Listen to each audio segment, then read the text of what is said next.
Not all of the guidance that you receive comes from the same source, and knowing who's communicating with you can change how you receive and work with what comes through. This video is about the landscape of spirit guidance, the different types of beings that can be part of your team, and what makes each one distinct. First, let's talk about your higher self. The first and most fundamental source of guidance isn't a separate being from you at all. It's you, the broader, non-physical aspect of your consciousness that has the full perspective of your human self that you do not. Your higher self communicates through deep knowing, through intuition, the kind that doesn't argue with you, doesn't have an agenda, doesn't need you to act on it immediately. It simply knows. And the characteristics of this is that it's consistent, patient, it's never fearful, and it's oriented toward your overall alignment rather than specific outcomes. Next, we have your ancestral guides. Ancestors who have passed and are continuing their own evolution, part of which involves supporting the living members of their lineage. Not all ancestors are guides. Guides are those who have done enough of their own healing work to have a clear perspective to offer you. The characteristics of this kind of information is that it will feel familiar, warm, and it's often connected to specific cultural or family traditions. They may appear to you in dreams, and often support practical matters as well as spiritual ones. You have spirit guides that have had human lifetimes in the past.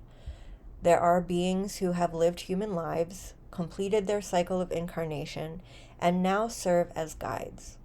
They have lived experience of embodiment, navigating limitation, emotion, the density of being human. And that gives their guidance a particular quality of understanding. And the characteristics of this guidance is usually empathetic, human in its warmth, often has a specific personality that comes through, and may identify themselves with a name or a specific area of expertise for you. You also have higher dimensional beings, and these are beings who have never been human. These include archangels, members of the galactic councils, cosmic intelligences, and this is actually my primary area of channeling work.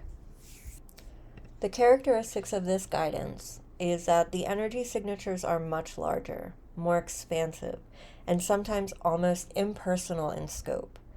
Not cold necessarily, but very vast. They're less interested in daily decisions and more involved in the soul level arc of your development. They often communicate in concepts and frequencies that translate into language. They tend to come through for people doing collective level work, healing that affects not just the individual but the field around them. Then you have your nature guides and animal guides. These are aspects of consciousness associated with the natural world, and these are particularly active for empaths strongly connected to nature. The characteristics of these often are wordless. They communicate through feeling, sensation, imagery, and the physical appearance of the animal or elemental in your environment. So, how do you tell them apart? Each one has its own specific frequency or feeling. Each guide has a distinct energetic signature, a specific quality that's consistent across every contact. So pay attention to how each communication feels within your body. Over time, you'll recognize the specific frequency of each team member before you've even received their content. The scope of the topic that they cover. The higher self and higher dimensional guides speak typically on soul level matters. Ancestral guides often address lineage and practical wisdom. And then your animal guides will show up around instinct and nature-aligned decisions. They each also have a quality of presence. Is it expansive or intimate? Does it feel vast or warm? Familiar or majestic? These qualities help you orient to who's communicating with you. And you don't have to have this figured out immediately.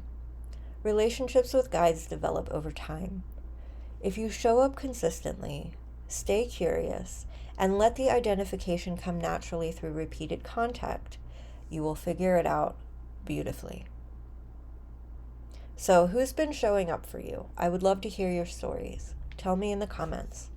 And thank you so much for listening. I greatly appreciate all of you. And I'll see you in the next video.